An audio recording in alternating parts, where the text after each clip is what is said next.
विक्रमगडजवळच्या संगमनरमध्ये मी आलो आहे आणि मधुकर भाऊंच्या घरी आल्यानंतर हे एक अतिशय सुंदर असलेलं पेंटिंग मला दिसलं.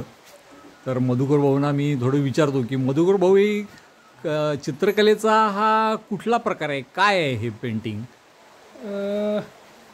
हे तर वारली पेंटिंग आपण ऐकून असाल सगळेजण. जे आदिम म्हणजे आदिवासींमध्ये एक जाती आहे वारली, जसं कोकण आहे, मल्हारकुळे आहे, कातकरी आहे, अशा अनेक जाती आहेत. पण त्याच्यातली एक वारली म्हणून जनजाती आहे. त्याच्यातलं हे वारली पेंटिंग ही त्यांनी सुरुवात केली म्हणून मध्ये वारली पेंटिंग नाव त्याला पडलं असेल. परंतु ही वारली पेंटिंग म्हणून आज जगप्रसिद्ध आहे, आपल्याला माहीत आहे. त्याच्या अगोदर वारली पेंटिंग हा विषयसुद्धा नव्हता. याला चौक लिहिणे असं म्हणायचे. म्हणजे जे आपले आहेत ज्याला आपण आद्यप्रणेते म्हणू की जीवा सोमा मसे, त्यांच्या अगोदर म्हणजे तुम्हाला भीमबेटका किंवा इथून त्या गुहेमध्ये दिसेल त्याचं चित्रीकरण, भिंती चित्र जी आहेत त्याच्यावरून. तर त्याच्यामध्ये वारली पेंटिंग ही आता आली, म्हणजे मसेंपासून सुरुवात झाली मला वाटतं. पण त्याच्या अगोदर चौक लिहिणे हा महिलेला आदिवासी समाजामध्ये एक चांगला मान होता, चौक लिहिणे. तर हा चौक म्हणजे काय, तर देव चौक. म्हणजे लग्न असलं की त्या लग्न समारंभामध्ये हा जो मध्यभागी तुम्हाला दिसत आहे अशा पद्धतीने हा तर आता सो म्हणून आपण काढलेला, म्हणून देवतांचं आपण त्याच्यात चित्रीकरण नाही केलं.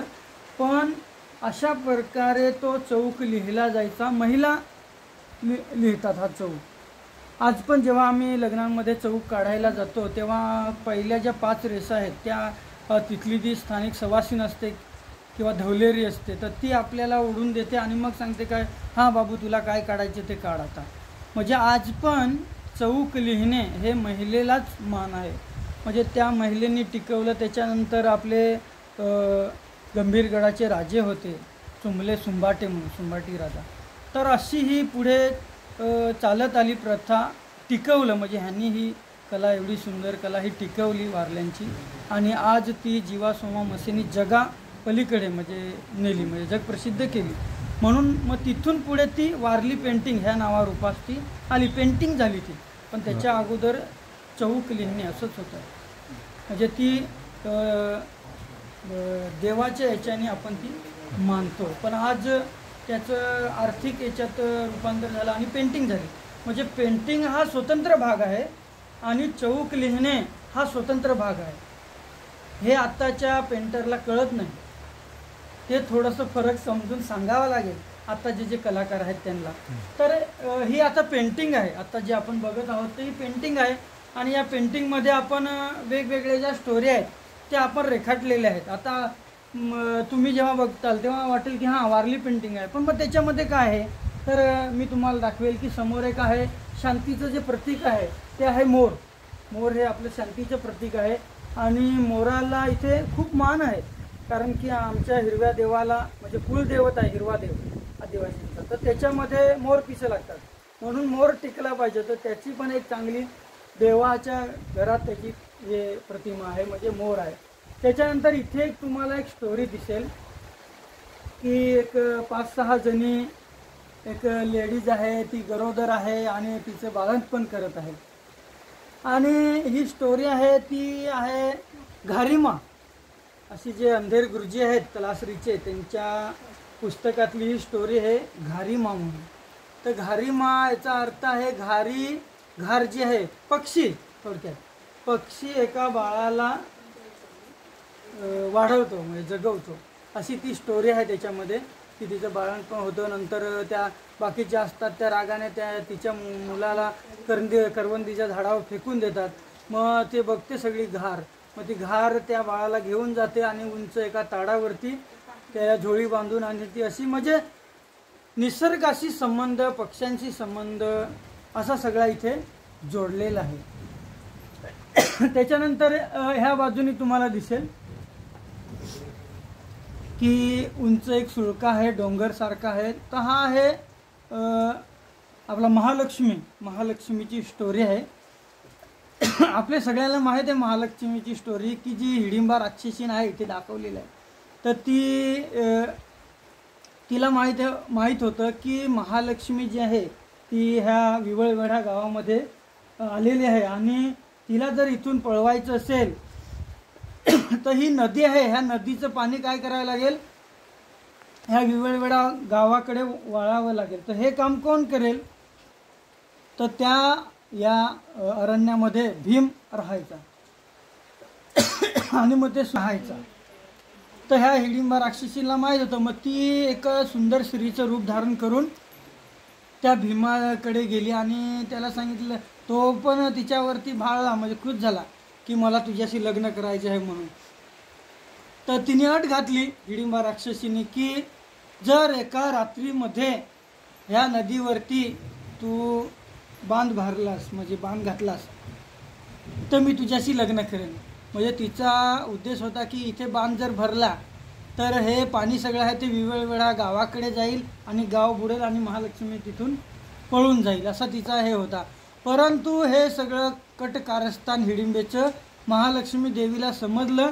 महालक्ष्मी देवी त्या रात्रीला कोंबड्याचं रूप धारण केलं आणि म्हणजे दिवस निघायच्या म्हणजे पहाटे तो कोंबडा होऊन ना ती हरवली.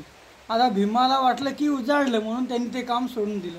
आज पण तुम्ही जर त्या पट्ट्यात गेलात कासा आणि ह्या पट्ट्यात तर तिकडे भीमबान म्हणून प्रसिद्ध ठिकाण आहे, भीमबान आज पण आहे तो बाण. अशी ही स्टोरी आहे.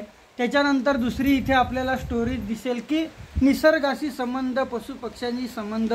तर ह्या राजाच्या 7 मुली असतात, त्या 7 मुली घर झोपडी तयार करण्यासाठी रानावनात जातात आणि मग तिकडे रानावनात गेल्यावर जेव्हा जे छत असायचं ते पानांचं असायचं, मग ते शिवण्यासाठी पलसाच्या पानांचे पुढे बांधतात आणि पुढे घेऊन जातात. परंतु त्यांचे जे वडील असतात तर ते वडील शेवटचा पुढा आहे तो उचलला जात नव्हता.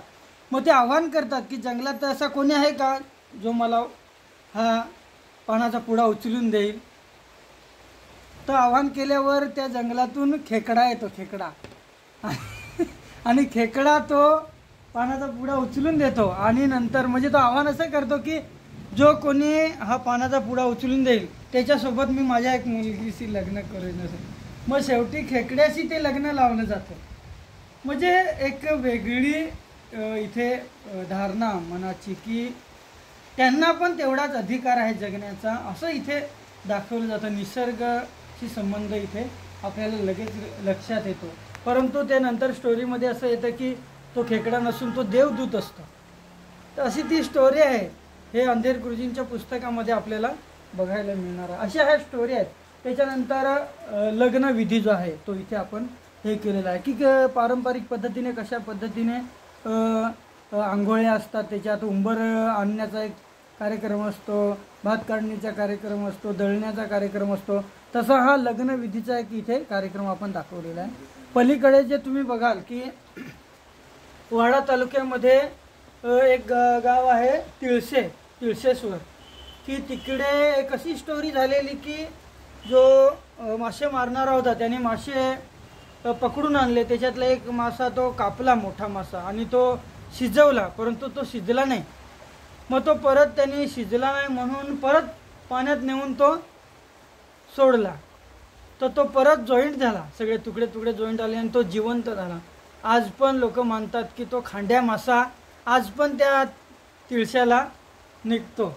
म्हणजे असे अनेक प्रकारचे मासे त्या मंदिराच्या परिसरात आहेत आणि बऱ्याच ठिकाणाहून लोक तिकडे बघायला येतात. तर अशा ह्या स्टोरी आहेत. त्याच्यानंतर हे जो व्यावसायिक आहे सगळे 12 बलुतेदार जे आपण म्हणत होतो की कुंभार, लोहार, चांभार, ह्या सगळ्या इथे दाखवले आहेत. सगळ्यात जो फेमस आपला आदिवासींचा जो नृत्य आहे ते आहे तारपा, की एकतेचं प्रतीक. असं हे तारपा आहे. इथे तुम्हाला दिसेल की एका स्त्री आणि पुरुष एकत्र येऊन सणावाराला इथे नाचत असतात. आणि हे एक सुंदर असं इथे तुम्हाला दिसेल, लिखाण केलेलं दिसेल बघा, सुयारींचा कान मंत्र. तर सुयारींचा कान मंत्र काय आहे, तर जेव्हा जे 16 संस्कार आहेत त्याच्यातला एक 5वीचा कार्यक्रम आहे, म्हणजे झोळी बांधणे. तर इथे ज्या पारंपरिक याच्यामध्ये झोळी बांधणे ही सोयी नसते, कारण की दवाखान्यात पूर्वी डिलेवऱ्या नव्हत्या, घरीच सोयीनं डिलेवरी करायची.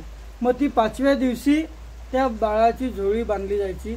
आता बाळाची झोळी बांधल्यावर हा मंत्र सांगितला जायचा की केळीचा खांब वाढ तसा माझा पोर वाढ, पुनवेचा चांद वाढ तसा माझा पोर वाढ, गाईचा वासरू वाढ तसा माझा पोर वाढ, चांदा सूर्याचा किरण मोकळा तसा माझा पोर मोकळा.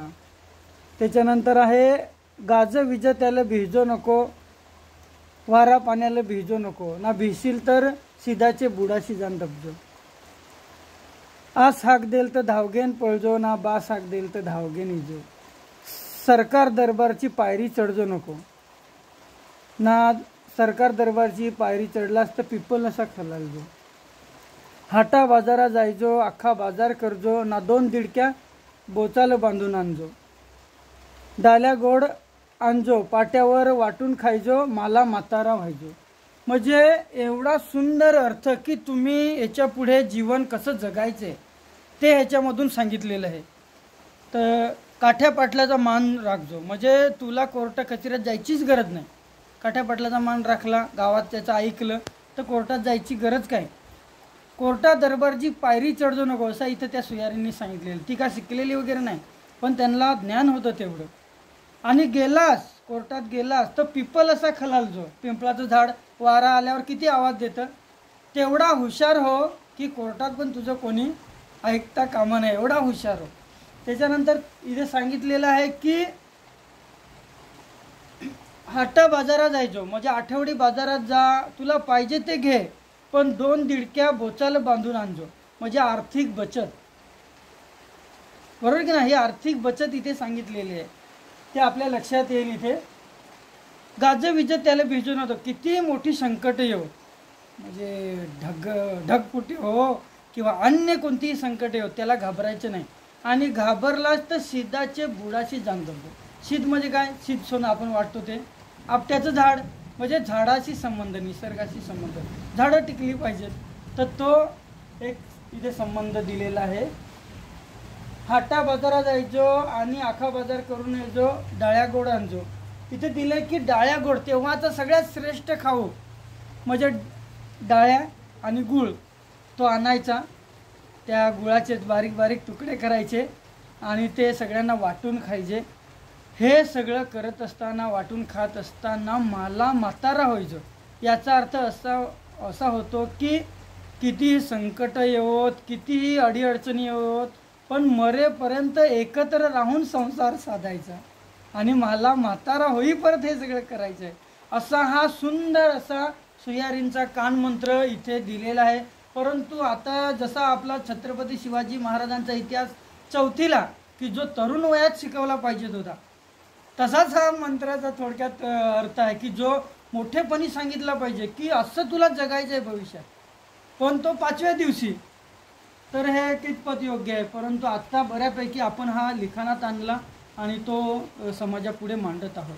तर हा एक चांगला उपक्रम आपल्या याच्यातून ह्या पेंटिंगमधून आपल्याला दिसून येईल. असे विविध आणि इथे खाली जिथं धर्तरी ग्रामोद्योग संकुल लिहिलंय त्याच्यावर कसलं चित्र आहे आता ह्या चित्रामध्ये तुमच्या लक्षात येईल की जन्म ते मृत्यू, की तुम्ही एवढं काही सगळं कराल, जे काही कराल, म्हणजे चांगल्या गोष्टी कराल, वाईट गोष्टी कराल, पण शेवटी अंत आहे धर्तरी. इकडे लिहिलंय तुम्हाला धर्तरी ग्रामोन्नती सेवा संस्था म्हणजे धर्तरी ग्रामोद्योग संकुल, की तुमचा मृत्यू हा नक्की आहे आणि तुम्ही मरणार आहात हे लक्षात ठेवायचं. माणूस तेच विसरलेला आहे.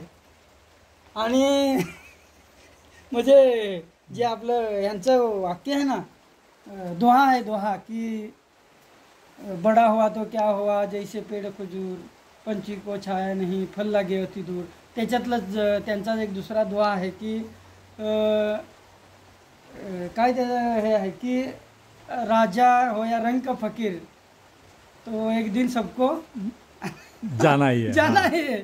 म्हणजे तो किती मोठा असो, राजा असो नाही तर फकीर असो, त्याला इथे अंत आहे, जो जन्माला आला तो मरणारच. म्हणून आपण याच्यातून हे दाखवण्याचा उद्देश असा आहे की तुम्ही समोरच्याशी वागताना जगताना किती प्रेमाने वागलं पाहिजे, किती चांगल्या पद्धतीने एकमेकांशी मिळून मिसळून राहिलं पाहिजे. सर्वांना जगण्याचा अधिकार आहे. म्हणून हे असं दर्शवलेलं आहे या चित्रामध्ये की अंत मृत्यू हे विसरायचं नाही. म्हणून जेवढं चांगल्या पद्धतीने जीवन जगता येईल तेवढं आपण जगायला पाहिजे असं मला वाटतं.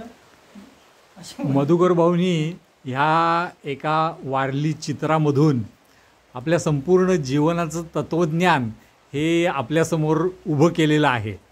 आपल्याला विश्वास बसणार नाही की विक्रमगडसारख्या एका तालुक्याच्या ठिकाणाच्या शेजारचं छोटासा आपला पाडा, या पाड्यावर असणारे मधुकर भाऊ हे इतक्या कमी वेळामध्ये जीवनाचं इतकं मोठं तत्त्वज्ञान हे आपल्याला सांगून जातात. ही जर अनुभवायचं असेल तर तुम्हाला इकडे येऊन मधुकर भाऊंनाच भेटावं लागेल. आणि जेव्हा तुम्ही त्यांना भेटाल तेव्हा तुम्हाला कळेल की भारतातलं ज्ञान हे कुठं आहे, त्याचं संचित कुठे आहे आणि ते कुणी सांभाळलेलं आहे हे तुम्हाला इथं आल्याशिवाय कळणार नाही.